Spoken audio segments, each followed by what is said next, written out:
C'était vendredi dernier, à Alger.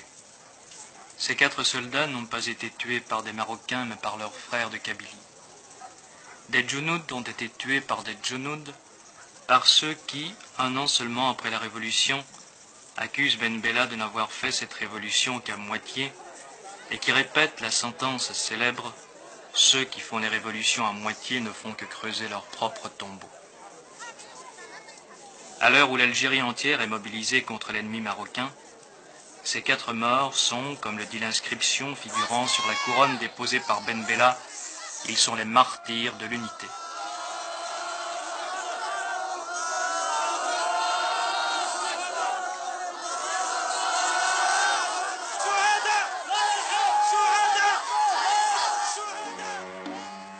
Et ces 4 tombes s'ajoutent aux milliers de tombes d'Algérie, ces tombes qui, en Kabylie, couvrent entièrement certains coteaux. Plus qu'aucune autre région d'Algérie, la Kabylie a conservé les traces de cette année de combats acharnés.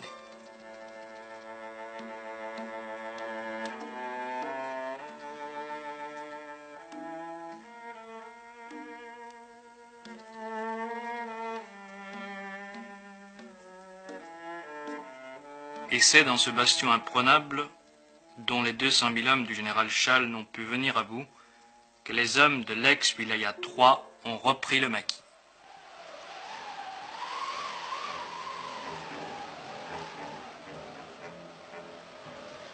Ils ont retrouvé sans difficulté les habitudes d'il y a quelques mois. Ce sont en majorité des anciens, durs au combat, bien entraînés. Souvent, leur seul métier est d'être rebelles. Ils occupent les crêtes, les pitons, les défilés, les endroits où il n'est pas question d'aller les chercher avec des chars ou des armes lourdes. Leur chef, l'un des plus glorieux soldats de la guerre d'Algérie, le colonel Mohamed Ouelach, appelé familièrement le Vieux par la population, dont il possède l'affection. Si Mohamed Ouelach est le stratège de la guérilla, le théoricien de la rébellion du Front des forces socialistes, c'est Hossein Ait Ahmed, un des chefs historiques de la révolution algérienne, compagnon de captivité de Ben Bella, Ait Ahmed qui annonça il y a moins de 2 semaines la guerre totale.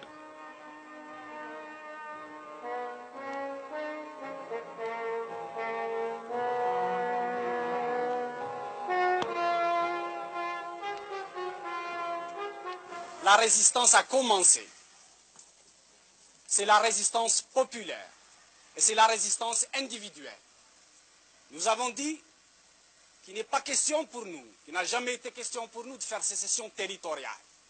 Ce qui nous importe, ce n'est pas de défendre des bâtiments, mais de faire en sorte que les troupes de Boumediene, qui se comportent en troupes d'occupation, n'aient aucun répit.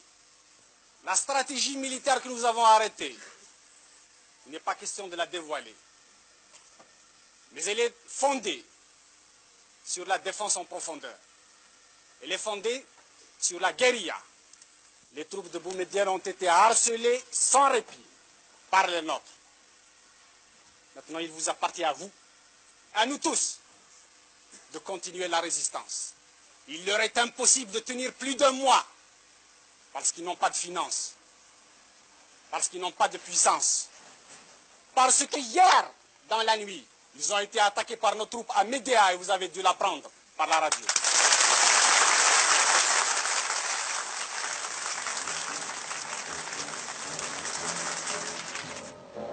Les rebelles sont bien armés. Depuis 1 mois, les embuscades, coups de main, accrochages et enlèvements se succèdent. Jusqu'ici, à peu près impunément. Et le colonel Sissadok, une figure légendaire, le plus ancien des officiers de l'armée de libération nationale, ne craint pas de parler très haut, malgré la clandestinité.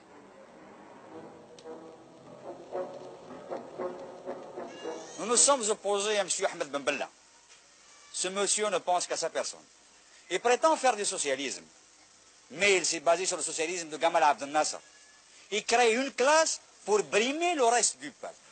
Il prétend faire du socialisme avec les comités de digestion. Il prétend faire du socialisme avec l'opération Sireur, avec l'opération Reboisement, avec l'opération Labour. Regardez ces montagnes qui sont devant vous. les témoins les plus occupés. Regardez s'ils sont labourés. Où il est l'opération labour? Où il est l'opération serreur? Ces enfants que vous voyez devant vous ne vont pas à l'école. L'école, la plupart des écoles est démolie. La plupart des maisons sont démolies. Le gouvernement n'a pas pu faire face à ses responsabilités et à ses obligations. Il ne se réfugie que dans la stratosphère de la haute politique. Ils veulent libérer la Palestine arabe. Ils veulent envoyer des troupes en Angola. Ils veulent envoyer des troupes en Mozambique. Et l'Algérie, elle ne fait que 12 millions d'habitants. Et à ce moment-là, il y a 12 millions de gendarmes qui entendent des voix. Et l'armée du colonel Boumedienne? Et l'armée du colonel Boumedienne? Le colonel Boumedienne, ce que je peux dire de lui, c'est un petit intellectuel venant de la mosquée du Caire. Il a fait sa révolution au Maroc et à Tunis. Il rentre avec les canons, les divisions que le peuple qui a lutté ici a gagné pour casser avec les mêmes canons le reste de la population qui a libéré le pays. Je le jure devant Dieu et ses hommes que nous déposerons ces armes et cette tenue de combat que par l'installation des principes démocratiques et justes. Au cas. Vous êtes soutenu par la population? La population est derrière la démocratie. Ils aspirent à la liberté et à la démocratie. Et le pharaonisme ici. Il n'y a pas de pharaon chez nous, il n'y a pas de Ramsès II, il n'y a pas de Gamal Abdel Nasser chez nous. Ici, il y a le peuple. Est-ce que vous croyez que vous pourrez tenir militairement? Si l'opération Châle et l'opération Jumelle ont échoué en Algérie, si l'armée française, dans son ensemble, la 4e puissance mondiale, a fini par rebrousser le chemin, ce n'est pas les 4 morpions de Ben Bella qui vont tenir ces montagnes. Ils ont été plus de 4 cependant à entreprendre la reconquête de la Kabylie, ou plus exactement le contrôle de ses grands axes routiers. La fermeture de l'unique porte de la localité de Fort-National, entièrement ceinturée de murailles, suffit à peine à ralentir la progression des forces gouvernementales. Quelques kilomètres avant la ville, un accrochage devait faire 2 morts, au moins. Mais les portes furent ouvertes sans combat devant une population silencieuse.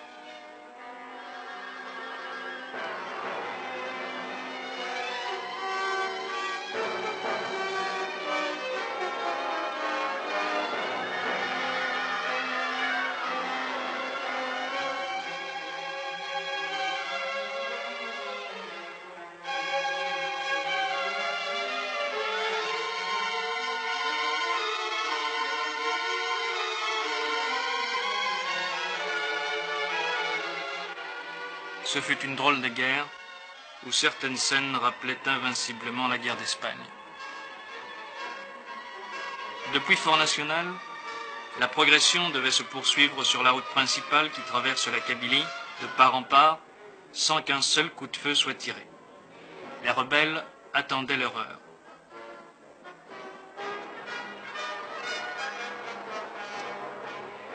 Une atmosphère de tension et de malaise profond accompagnait ces opérations militaires.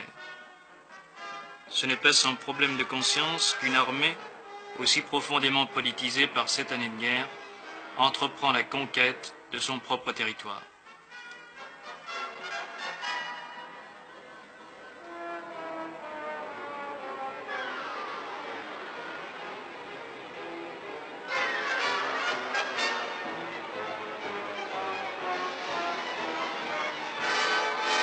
Capitale des rebelles.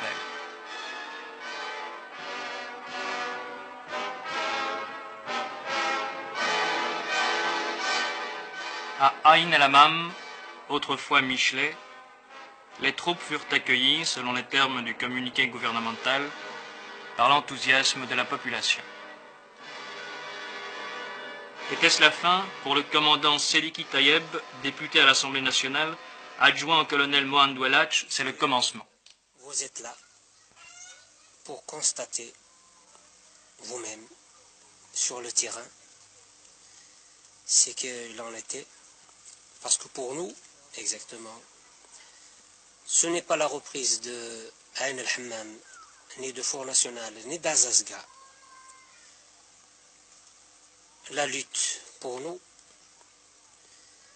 nous savions très bien, et tous les hommes de bonne foi savent aussi, que la lutte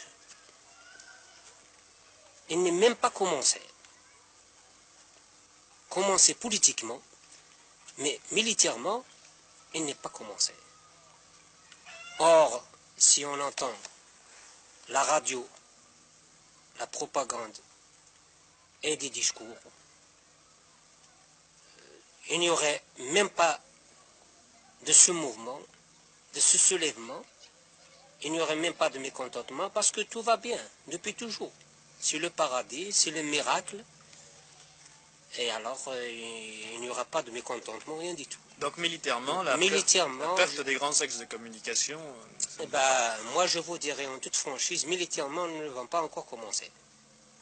Et nous espérons quand même commencer très bientôt. Je ne suis pas le seul. Il y a beaucoup de frères qui ont déserté. J'ai été même en opération 2 fois à Jiboulilouh, où il y avait 2 Jounoud des forces pharaons socialistes. Ils ont pu kidnapper un camion de semoule pour le partager au peuple qui crève de faim actuellement. Ce déserteur s'est réfugié dans la montagne, où les rebelles du front des forces socialistes tiennent toujours le maquis. Ces images tournées dans la clandestinité il y a quelques jours seulement, après la chute de Michelet, ne permettent pas de croire à une issue rapide du conflit. Dans son PC clandestin, une ferme située quelque part en Kabylie, le porte-parole des rebelles, Mourad Oussedik, l'ex-avocat du FLN au barreau de Paris, nous dit comment cela a commencé. Nous en sommes arrivés là parce que le dialogue était devenu impossible. C'est un député qui vous parle. J'ai été député et j'ai été honnête. Je pensais que la crise de Tlemcen de juillet dernier pouvait être surmontée. Je pensais que le clan, la notion de clan pouvait être brisée. Et j'ai pendant de longs mois, avec mes collègues qui sont ici même, essayé de surmonter cela et essayé de créer un parti qui réponde aux véritables aspirations populaires. Or, nous avons assisté à une montée vers le pouvoir d'un homme, entouré d'une caméria telle que, comprenant des hommes tels que Boundine et tels que l'intelligentsia de l'ANP. Que s'est-il passé? On a mis, pour sauvegarder les intérêts de ce clan, un parti à l'envers. Je m'en explique, c'est-à-dire qu'une infrastructure de ce parti s'est dégagée, et au lieu d'avoir une assise populaire, ce parti est parti, telle une pyramide, il a été construit du sommet. Il n'est plus devenu un parti au service du peuple, mais il est devenu un parti au service d'un homme. Et le processus des élections, nous avons vu la consécration progressive du pouvoir personnel, et à ce moment-là, nous avons jugé. Nous qui n'avions plus notre place, nous qui n'avions pu entamer le dialogue, et cela pendant de longs mois d'efforts, qu'il était impossible d'agir autrement tel que nous le faisons. Et nous avons jugé cette action nécessaire après une longue consultation avec le peuple algérien. On parle de fait kabyle, de problème kabyle. Je n'ai pas à répondre à un argument qui me paraît une exploitation misérable en matière politique. Il suffit de savoir que l'Algérois s'est mis en mouvement 1 mois et demi avant la Kabylie. Est-ce que l'on peut parler de fête kabyle? Il suffit de savoir que des dizaines et des dizaines, et même maintenant des centaines d'arrestations ont été opérées sur tout le territoire national pour savoir qu'il ne s'agit pas d'un mouvement en Kabylie. Ces combats à la frontière marocaine, vous avez une position là-dessus? Nous avons une position qui ne peut pas prêter à équivoque. Quand on analyse l'affaire marocaine, on s'aperçoit que c'est une affaire de famille qui regarde le pouvoir actuel en Algérie et Hassan II. Peut-être que Ben Bella a fait un accord secret avec M. Hassan II pour lui faciliter l'accession au pouvoir au moment de la crise de Tlemcen, mais cela nous importe peu. D'ores et déjà, nous prenons acte de ce que Ben Bella se voit acculé et qu'il risque de faire des concessions. Nous tenons pour nulles et non avenues ces concessions consenties par un gouvernement que nous ne reconnaissons pas, et nous défendrons par tous les moyens, ultérieurement, l'intégrité de notre territoire. Cet endroit, les Algériens l'appellent la forêt sacrée. C'est ici, dans la forêt de chênes-lièges, que domine Azazga, que fut tiré il y a bientôt 10 ans le premier coup de feu de la guerre d'Algérie. Et c'est ici encore que sont tombées les premières victimes des combats entre gouvernementaux et rebelles.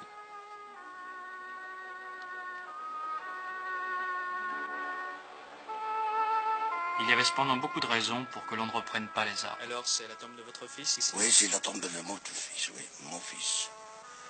Il est mort quand et comment? Il est mort dans un buscade. Vous ne voulez plus qu'il y ait encore du sang? Oh, il y en a marre, 7 ans. 7 ans. Vous voyez pas, à l'âge de 20 ans, c'est le seul que j'ai. Alors plus de guerre? On ne voulait pas de guerre maintenant. Et si les troupes du colonel Boumedienne vous attaquent? Eh bien, on attaquerait en même temps. Alors ce sera la guerre? Ah oui, ce sera la guerre. Moi, je suis le premier à le prendre. À Alger aussi on s'engage. Des milliers de jeunes gens ont endossé en hâte la tenue léopard pour combattre, en principe, à la frontière marocaine. L'affaire marocaine a créé une diversion miraculeuse, unissant la population dans la même haine contre l'ennemi et faisant passer à l'arrière-plan les dissensions internes qui demeurent peut-être le vrai problème.